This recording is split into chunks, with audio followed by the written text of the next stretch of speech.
ವಿವಾಹ ಆಗಿರ್ತಾರೆ, ವಿವಾಹ ಬಂದು ಡಿವೋರ್ಸ್ಗೆ ಬಂದ್ಬಿಟ್ಟಿರುತ್ತೆ.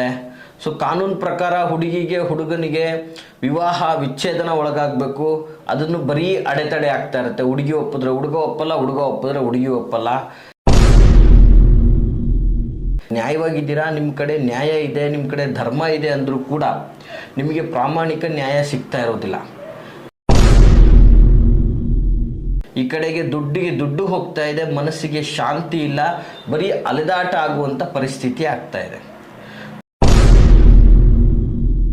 ಕಾನೂನಿನಲ್ಲಿ ನಿಮಗೆ ಜಯ ಸಿಗಬೇಕು. ಮುಖ್ಯವಾಗಿ ಇದು ವಿಶೇಷವಾಗಿ ಒಂದು ರೀತಿಯಾದಂತಹ ಜಯದ ಮಂತ್ರ ಅಂತ ಹೇಳಿದ್ರೂ ತಪ್ಪಾಗಲಿಕ್ಕಿಲ್ಲ. ಯಾರೋ ಮಾಡಿದಂತಹ ತಪ್ಪು, ಯಾರೋ ಮಾಡಿದಂತಹ ಒಂದು ಕೃತ್ಯ ಸುಮ್ಮನೆ ಇಲ್ಲ ಸಲ್ಲದ ವಿಚಾರಗಳಿಗೆ ಅವರು ಭಾಗಿಯಾಗ್ಬಿಟ್ಟಿರ್ತಾರೆ. ಸೊ ಅವರು ಅದರಲ್ಲಿ ಅವ್ರ ಪಾತ್ರ ಏನು ಅನ್ನೋದೇ ಅವ್ರಿಗೆ ಗೊತ್ತಿರೋದಿಲ್ಲ. ಆದರೂ ಕೂಡ ಅವರು ಕಾನೂನಿನ ಸಮರವನ್ನು ಮಾಡ್ತಾ ಇರ್ತಾರೆ. ನಮಸ್ತೆ ವೀಕ್ಷಕರೇ, ನಾನು ನಿಮ್ಮ ಮೈಸೂರಿನ ಶ್ರೀನಿವಾಸನ್. ವೀಕ್ಷಕರೇ, ಸಾಮಾನ್ಯವಾಗಿ ಇವತ್ತು ನಾನು ನಿಮಗೆ ಹೇಳ್ತಾ ಇರತಕ್ಕಂತಹ ಮಾಹಿತಿ ಬಹಳ ಇಂಪಾರ್ಟೆಂಟ್ ಆಗಿರ್ತಕ್ಕಂಥದ್ದು.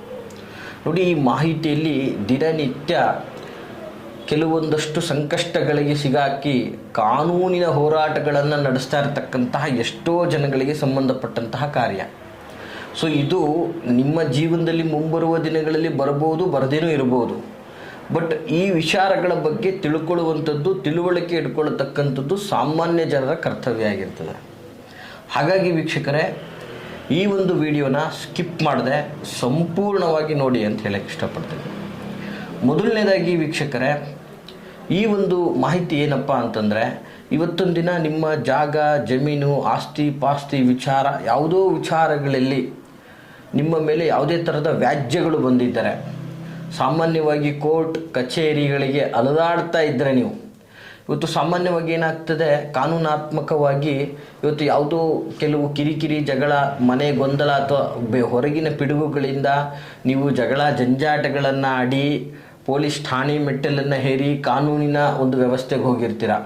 ಅಲ್ಲಿ ನೀವು ಎಷ್ಟೇ ಪ್ರಯತ್ನಪಟ್ಟು ನೀವು ನ್ಯಾಯವಾಗಿದ್ದೀರಾ, ನಿಮ್ಮ ಕಡೆ ನ್ಯಾಯ ಇದೆ, ನಿಮ್ಮ ಕಡೆ ಧರ್ಮ ಇದೆ ಅಂದರೂ ಕೂಡ ನಿಮಗೆ ಪ್ರಾಮಾಣಿಕ ನ್ಯಾಯ ಸಿಗ್ತಾ ಇರೋದಿಲ್ಲ.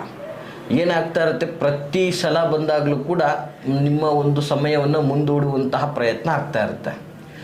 ಒಂದು ಸಮಯದಲ್ಲಿ ಎಡವಿರ್ತಕ್ಕಂಥದ್ದು ನಿಜ, ಬಟ್ ಅದಕ್ಕೆ ವರ್ಷ ಪೂರ್ತಿ ನೀವು ಕಷ್ಟಪಡ್ತಾ ಇದ್ದೀರಾ. ಈ ಕಡೆಗೆ ದುಡ್ಡು ಹೋಗ್ತಾ ಇದೆ, ಮನಸ್ಸಿಗೆ ಶಾಂತಿ ಇಲ್ಲ, ಬರೀ ಅಲೆದಾಟ ಆಗುವಂಥ ಪರಿಸ್ಥಿತಿ ಆಗ್ತಾ ಇದೆ. ಸೊ ಇದರಿಂದಾಗಿ ನಿಮ್ಮ ಜೀವನದ ವ್ಯವಸ್ಥೆ ನಾಶ ಆಗ್ತಾ ಇದೆ. ಯಾವುದ್ರ ಮೇಲೂ ಫೋಕಸ್ ಮಾಡೋಕ್ಕಾಗ್ತಾ ಇಲ್ಲ. ನೋಡಿ, ನಿಮಗೆ ಒಂದು ನ್ಯಾಯ ಇದ್ದರೂ ಕೂಡ ನಿಮ್ಮ ಪರವಾಗಿ ಜಡ್ಜ್ಮೆಂಟ್ ಆಗ್ತಾ ಇಲ್ಲ, ಅಥವಾ ಜಡ್ಜ್ಮೆಂಟ್ ಆಗಲಿಕ್ಕೆ ನಾನಾ ರೀತಿಯಾದಂತಹ ಅಡೆತಡೆಗಳು ಎದುರಾಗ್ತಾ ಇದೆ. ಯಾವುದೋ ಒಂದು ಕೋರ್ಟಲ್ಲಿ ಗೆಲ್ತೀರಾ, ಆ ಕೋರ್ಟಲ್ಲಿ ಗೆದ್ದು ನಾನು ಗೆದ್ದೆ ಅಂತ ಖುಷಿ ಪಡೋನಷ್ಟರಲ್ಲಿ ಅದಕ್ಕಿಂತ ಮೇಲಿನ ಕೋರ್ಟಿಂದ ಒಂದು ನೋಟಿಸ್ ಬಂದು ಒದಗಿರ್ತದೆ.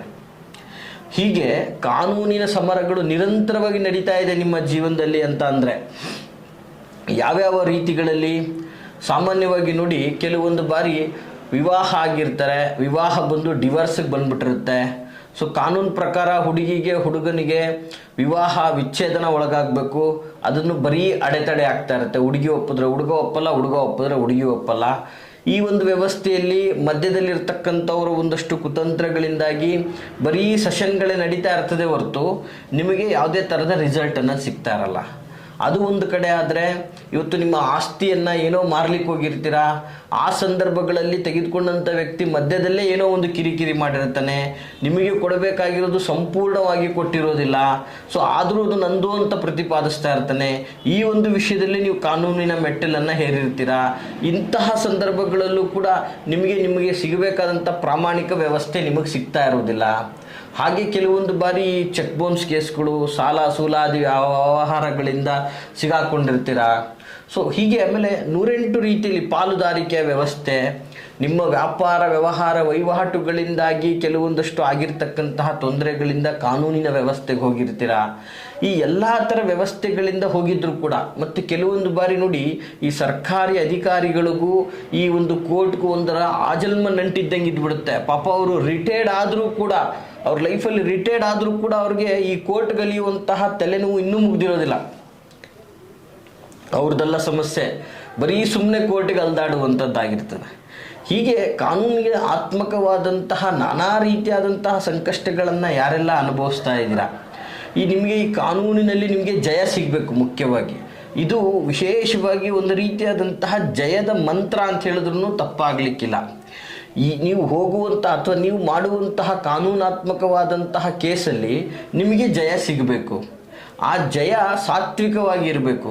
ಜೊತೆಗೆ ವಿಶೇಷವಾಗಿ ಈ ಕಾನೂನಾತ್ಮಕ ಹೋರಾಟಗಳಲ್ಲಿ ನಿಮ್ಮ ಪರವಾದಂತಹ ವಕೀಲರಾಗಿರ್ಬೋದು ಅಥವಾ ಎದುರಾಳಿಯ ವಕೀಲರಾಗಿರ್ಬೋದು ಸುಮ್ಮನೆ ವ್ಯರ್ಥ ನಿಮ್ಮನ್ನು ಕಾಲಹರಣ ಮಾಡಿಕೊಂಡು ವ್ಯರ್ಥ ಧನನಾಶವನ್ನು ಮಾಡಿಕೊಂಡು ನಿಮ್ಮದೇ ಎಲ್ಲ ವ್ಯವಸ್ಥಿತವಾಗಿದ್ದರೂ ಯಾವ ದಾಖಲಾತಿಗಳನ್ನು ಕೊಡದೆ ಕೆಲವೊಂದು ಬಾರಿ ಈ ಕೆಲವು ಮಧ್ಯರ್ಥಿಗೆ ಆದಂತಹ ಈ ಕೆಲವು ವಕೀಲರಿಂದನೇ ನಾನಾ ರೀತಿ ಸಂಕಷ್ಟಗಳನ್ನು ಅನುಭವಿಸ್ತಾ ಇರತಕ್ಕಂತಹ ಕಸ್ಟಮರ್ನು ಸಹ ನಾವು ನೋಡಿದ್ದೀವಿ.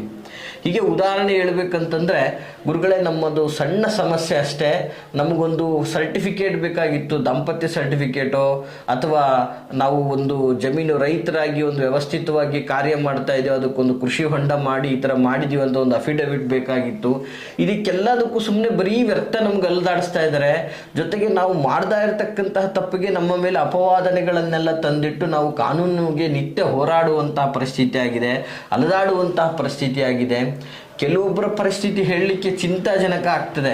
ಯಾವ ರೀತಿ ಅಂತ ಹೇಳಿದರೆ, ಯಾರೋ ಮಾಡಿದಂತಹ ತಪ್ಪು, ಯಾರೋ ಮಾಡಿದಂತಹ ಒಂದು ಕೃತ್ಯ ಸುಮ್ಮನೆ ಇಲ್ಲ ಸಲ್ಲದ ವಿಚಾರಗಳಿಗೆ ಅವರು ಭಾಗಿಯಾಗ್ಬಿಟ್ಟಿರ್ತಾರೆ. ಸೊ ಅವರು ಅದರಲ್ಲಿ ಏನು, ಅವ್ರ ಪಾತ್ರ ಏನು ಅನ್ನೋದೇ ಅವ್ರಿಗೆ ಗೊತ್ತಿರೋದಿಲ್ಲ. ಆದರೂ ಕೂಡ ಅವರು ಕಾನೂನಿನ ಸಮರವನ್ನು ಮಾಡ್ತಾ ಇರ್ತಾರೆ. ಸೊ ಈ ರೀತಿಯಾಗಿ ನಿಮ್ಮ ಪ್ರಾಮಾಣಿಕತೆ ನಿಷ್ಠೆಯಿಂದ ಇದ್ದರೂ ಕೂಡ ನೀವು ಕಾನೂನಾತ್ಮಕವಾಗಿ ಸಂಕಷ್ಟವನ್ನು ಅನುಭವಿಸ್ತಾ ಇದ್ದೀರಾ. ಸೊ ನಿಮಗೆ ಸೂಕ್ತವಾದ ನ್ಯಾಯ ಒದಗ್ತಾ ಇಲ್ಲ, ಜಯ ನಿಮಗೆ ಸಿಗ್ತಾ ಇಲ್ಲ. ಸೊ ಈ ರೀತಿಯಾದಂತಹ ಸಮಸ್ಯೆಗಳಲ್ಲಿ ನೀವು ಬಳಲ್ತಾ ಇದ್ದರೆ ವೀಕ್ಷಕರೇ, ಇದು ಬಹಳ ಅದ್ಭುತವಾದಂತಹ ತಂತ್ರ. ಇಂತಹ ಸಮಯದಲ್ಲಿ ಏನು ಮಾಡಬೇಕಪ್ಪ ಅನ್ನುವಂಥದ್ದು ಕೂಡ ನಿಮ್ಗೆ ಗೊತ್ತಾಗ್ತಾ ಇರಲ್ಲ. ಯಾಕಂದರೆ ಕಂಡ ದೇವರು ಕೈ ಮುಗಿತಾ ಇರ್ತೀರಾ. ಜೊತೆಗೆ ಈ ಲಾಯರ್ ಬಿಟ್ಟು ಇವ್ರು ಯಾಕೋ ಸರಿಯಾಗಿ ಸಕ್ಸಸ್ ಮಾಡ್ತಾ ಇಲ್ಲ, ಇನ್ನೊಬ್ರು ಲಾಯರ್ ಹತ್ರ ಹೋಗ್ತೀರಾ, ಮತ್ತೊಬ್ರು ಲಾಯರ್ ಹತ್ರ ಹೋಗ್ತೀರಾ. ಬರೀ ಇದೇ ನಿಮಗೆ ಪಯಣ ಆಗ್ತಾ ಇದೆ ಹೊರತು ನಿಮಗೊಂದು ನೆಮ್ಮದಿ ಸಿಗ್ತಾ ಇಲ್ಲ, ನಿಮಗೆ ಜಯ ಅನ್ನೋದು ಸಿಗ್ತಾ ಇಲ್ಲ. ಕೋರ್ಟು ಕಚೇರಿ ನಿಮ್ಮ ಜಮೀನನ್ನು ಅಕ್ವೈರ್ ಮಾಡ್ಕೊಂಡಿರ್ತಾರೆ, ಅವ್ರ ಮೇಲೆ ಕೇಸ್ ಹಾಕಿರ್ತೀರಾ. ಸೊ ಅಲ್ಲಿ ಬಂದು ಸರಿಯಾದ ರೀತಿಯಲ್ಲಿ ಸರ್ವೆ ಆದರೂ ಕೂಡ ಅದು ಇವತ್ತಾಗೋದು ನಾಳೆ, ನಾಳೆ ಆಗೋದು ನಾಡಿದ್ದು, ಹೀಗೆ ದಿನಂಪ್ರತಿ ಮುಂದೂಡುವಂತಹ ವ್ಯವಸ್ಥೆಗಳೇ ಆಗ್ತಾ ಇದೆ ಹೊರತು ನಿಮ್ಮ ಸಮಯಕ್ಕೆ ಸೂಕ್ತವಾದ ನ್ಯಾಯ ಸಿಗ್ತಾ ಇಲ್ಲ. ನಾನು ಬಾಲ್ಯದಲ್ಲಿದ್ದಾಗ 30ನೇ ವರ್ಷದಲ್ಲಿ ಕಾನೂನಿನಲ್ಲಿ ನಾನು ಹೋರಾಟ ಸ್ಟಾರ್ಟ್ ಮಾಡಿದ್ದು ಗುರುಗಳೇ, ನನಗೆ 70 ವಯಸ್ಸಾಗ್ತಾ ಬಂತು, ನನಗೆ ಇನ್ನೂ ನ್ಯಾಯ ಸಿಕ್ಕಿಲ್ಲ ಅನ್ನುವಂತಹ ಎಷ್ಟೋ ಭಕ್ತರುಗಳನ್ನು ನಾನು ನೋಡಿದ್ದೀನಿ. ಸೊ ಇಂತಹ ಸಂದರ್ಭಗಳಲ್ಲಿ ಶೀಘ್ರವಾಗಿ ನಿಮಗೆ ನ್ಯಾಯ ಸಿಗಬೇಕು, ಕಾನೂನಿನಾತ್ಮಕವಾಗಿ ನಿಮಗೆ ಜಯವನ್ನು ಪಡಿಬೇಕು ಅನ್ನುವಂಥದ್ದು. ಜೊತೆಗೆ ಅದರೊಟ್ಟಿಗೆ ಈ ಒಂದು ವಿಶೇಷವಾದಂತಹ ಮಂತ್ರಸಿದ್ಧಿಯಿಂದಾಗಿ ನಿಮಗೆ ಅಕಾಲಿಕವಾಗಿ ಬಂದೊದಗುವಂತಹ ಸಂಕಷ್ಟಗಳ ವಿನಾಶವೂ ಸಹ ಆಗುವಂಥದ್ದಾಗಿರ್ತದೆ. ಅಂದರೆ ಬಹಳ ಅದ್ಭುತವಾದಂತಹ ತಂತ್ರ ವೀಕ್ಷಕರೇ. ವಿಶೇಷವಾಗಿ ಯಾವುದಪ್ಪ ಈ ಒಂದು ತಂತ್ರ, ಯಾವ ರೀತಿಯಲ್ಲಿ ಮಾಡಿ ನಾವು ಇದನ್ನು ಜಯವನ್ನು ಪಡ್ಕೋಬೋದು, ಯಾವ ಈ ಮಂತ್ರದಕ್ಕೆ ಆ ರೀತಿಯ ಶಕ್ತಿ ಇದೆಯಾ ಅಂತ ಸಹಜವಾಗಿ ನಿಮ್ಮಲ್ಲಿ ಗೊಂದಲಗಳು ಸೃಷ್ಟಿಯಾಗ್ಬೋದು. ನೋಡಿ, ವಿಶೇಷವಾಗಿ ಸರ್ವ ವಿಘ್ನಕ್ಕೂ ಗಣಪತಿನೇ ವಿಶೇಷವಾದಂತಹ ಶಕ್ತಿ ಸಾಧನವಾದಂತಹ ಒಂದು ದೈವ ಅಂತ ಹೇಳಿದ್ರೆ ತಪ್ಪಾಗ್ಲಿಕ್ಕೆ ಸಾಧ್ಯ ಇಲ್ಲ. ಅಂತಹ ಒಂದು ಅದ್ಭುತವಾದಂತಹ ಭಗವಂತನ ಈ ಒಂದು ತಂತ್ರ ಆಗಿರ್ತದೆ. ಈ ಗಣೇಶನ ವಿಶೇಷವಾದಂತಹ ಮಂತ್ರವನ್ನು ನೀವು ಸರಿಯಾದ ರೀತಿಯಲ್ಲಿ 21 ಬಾರಿ 28 ದಿನಗಳ ಕಾಲ ಪಠನೆ ಮಾಡಿದ್ದೇ ಆದರೆ ವಿಘ್ನ ವಿನಾಶಕನಾದಂತಹ ವಿನಾಯಕನು ನಿಮ್ಮ ಒಂದು ಕೃಪೆಗೆ ಪಾತ್ರನಾಗಿ ನಿಮಗೆ ಆಶೀರ್ವಾದ ಮಾಡಿ ನಿಮ್ಮ ಎಲ್ಲ ಥರದ ಕೋರ್ಟ್ ಕಚೇರಿಯ ಎಲ್ಲ ಥರದ ವ್ಯಾಜ್ಯಗಳಿಂದ ವಿಮುಕ್ತಿಯನ್ನು ಕೊಡ್ತಾನೆ. ಜೊತೆಗೆ ಅಕಾಲಿಕವಾಗಿ ಬರ್ತಾ ಇರತಕ್ಕಂತಹ ಸಂಕಷ್ಟಗಳು ಸಡನ್ನಾಗಿ ನೀವು ನಿರೀಕ್ಷಣೆ ಮಾಡಿರಲ್ಲ ಏನೋ ಒಂದು ಆಗ್ಬಿಡುತ್ತೆ, ನಿಮ್ಮ ನಿರೀಕ್ಷೆಗೂ ಮೀರಿದಂತಹ ಸಂಕಷ್ಟಗಳು ಬಂದು ಒದಗಿಬಿಡುತ್ತೆ. ಜೊತೆಗೆ ವಿಶೇಷವಾಗಿ ಈ ಒಂದು ಕೃತ್ಯಗಳಲ್ಲಿ ಅಥವಾ ಶತ್ರುಗಳಿಂದ ಆದಂತಹ ಒಂದು ವ್ಯವಸ್ಥೆಗಳಿಂದಾಗಿ ನಿಮಗೆ ಗೊತ್ತಿಲ್ಲದೆ ಉತ್ಪತ್ತಿಯಾದಂತಹ ಶತ್ರುಗಳೆಲ್ಲ ಇದರಲ್ಲಿ ಶಮನ ಆಗುವಂತಹ ತಂತ್ರ. ನೋಡಿ, ಎಂಥ ಅದ್ಭುತವಾದ ವಿಚಾರ ವೀಕ್ಷಕರೇ. ಈ ರೀತಿಯಲ್ಲಿ ವಿಘ್ನ ವಿನಾಶಕನಾದಂತಹ ವಿಘ್ನೇಶ್ವರ ಲಂಬೋದರನ ಈ ಒಂದು ವಿಶಿಷ್ಟವಾದಂತಹ ಮಂತ್ರವನ್ನು 21 ಬಾರಿ 48 ದಿನ ಅಥವಾ 28 ದಿನಗಳ ಕಾಲ ನಿತ್ಯ ನೀವು ಪಠನೆ ಮಾಡಿ ಸಿದ್ಧಿಸಿಕೊಳ್ಳೋದ್ರಿಂದ ಖಡಾಖಂಡಿತವಾಗಿ ನೀವು ಕಾನೂನಿನಲ್ಲಿ ಜಯವನ್ನು ಸಾಧಿಸಲಿಕ್ಕೆ ಸಾಧ್ಯ ಇದೆ. ಹೌದಾ, ಹಾಗಾದರೆ ಯಾವುದು ಗುರುಗಳೇ ಆ ಒಂದು ಮಂತ್ರ ಸ್ವರೂಪ ಅಂತಂದರೆ, ಮಂತ್ರ ಸ್ವರೂಪ ಹೀಗಿರ್ತಕ್ಕಂಥದ್ದು ವೀಕ್ಷಕರೇ, ಸೂಕ್ಷ್ಮವಾಗಿ ನೋಟ್ ಮಾಡ್ಕೊಳ್ಳಿ. ಅಥವಾ ವಿಶೇಷವಾಗಿ ನಿಮ್ಗೆ ಅರಿವಾಗಿಲ್ಲ ಅಂದರೆ ವಿಡಿಯೋ ಪುನಃ ಕೇಳಿ ತಿಳ್ಕೊಳ್ಳಿ. ದಯಮಾಡಿ ನಿಮ್ಮಲ್ಲಿ ಒಂದು ವಿನಂತಿ ಏನಂತಂದರೆ, ವಿಡಿಯೋದಲ್ಲಿರ್ತಕ್ಕಂತಹ ತಂತ್ರ ಪರಿಹಾರಗಳ ಬಗ್ಗೆ ಮತ್ತೆ ಕೇಳಲಿಕ್ಕೆ ಅದನ್ನೇ ಕೇಳಲಿಕ್ಕೆ ಕರೆ ಮಾಡಲಿಕ್ಕೆ ಹೋಗಬೇಡಿ. ಏನೇ ಗೊತ್ತಾಗಲಿಲ್ಲ ಅಂದರೂ ವಿಡಿಯೋನ ಮತ್ತೊಂದು ಬಾರಿ ನೋಡಿ ಕೇಳಿ ತಿಳ್ಕೊಳ್ಳಿ. ಅದರ್ವೈಸ್ ಬೇರೆ ಏನಾದರೂ ಪ್ರಶ್ನೆ ಕೇಳಲಿಕ್ಕಿದ್ರೆ ಮಾತ್ರ ದಯವಿಟ್ಟು ಕರೆ ಮಾಡಿ ಅಂತ ಹೇಳ್ತಾ, ಮಂತ್ರ ಸ್ವರೂಪ ಹೇಗಿರ್ತಕ್ಕಂಥದ್ದು ಅಂತಂದರೆ, ಓಂ ಗ್ಲೌಂ ಗಂ ಗಣಾನಾತ್ವಂ ಗಣಪತಿ ಓಂ ಅವಾಮಹೆ ಪ್ರಿಯಾಂಕಣತ್ವಂ ಪ್ರಿಯಪತೆ ಓಂ ಹವಾಮಹೆ ನಿತ್ಯಾನಾತ್ವಂ ನಿಧಿಪತಿ ಓಂ ಮಹೇ ವಸು ಮಮ ಗೃಹೆ ಓಂ ಭೂರ್ಭುವಸ್ವಃ ಸಿದ್ಧಿಬುದ್ಧಿ ಸುಸಂಹಿತಾಯ ಗಣಪತಯೇ ನಮಃ. ನೋಡಿ, ಇದು ಭಾಳ ಅದ್ಭುತವಾದಂತಹ ಮಂತ್ರ. ನಿಮಗೋಸ್ಕರ ಮತ್ತೊಂದು ಬಾರಿ ಈ ಒಂದು ಮಂತ್ರ ಸ್ವರೂಪವನ್ನು ಹೇಳ್ತಾ ಇದ್ದೀನಿ.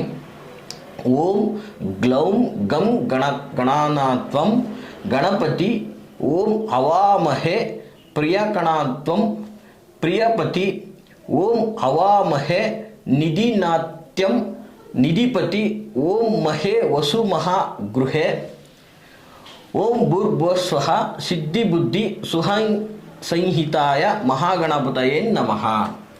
ಇದು ಅದ್ಭುತವಾದಂತಹ ಮಂತ್ರ ಸ್ವರೂಪವಾಗಿರ್ತದೆ.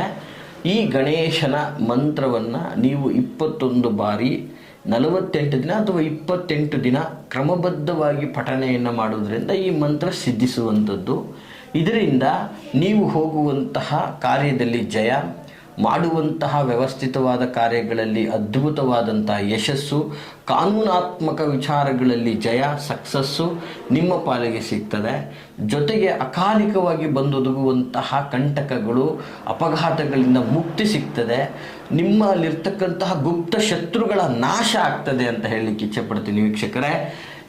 ನಿಮಗೆ ಈ ಮಾಹಿತಿ ಇಷ್ಟವಾಗಿದ್ದಲ್ಲಿ ಲೈಕ್ ಮಾಡಿ. ಹಾಗೆ ಯಾರೆಲ್ಲ ಈ ಒಂದು ಕಾನೂನಿನ ಸಮರಕ್ಕೆ ಇಳಿದಿದ್ದಾರೋ ಅವ್ರುಗಳಿಗೆ ತಲುಪುವವರೆಗೂ ಈ ಒಂದು ವಿಡಿಯೋವನ್ನು ಶೇರ್ ಮಾಡಿ ಅಂತ ಹೇಳ್ತಾ, ಎಲ್ರಿಗೂ ಶುಭವಾಗಲಿ. ನಮಸ್ಕಾರ.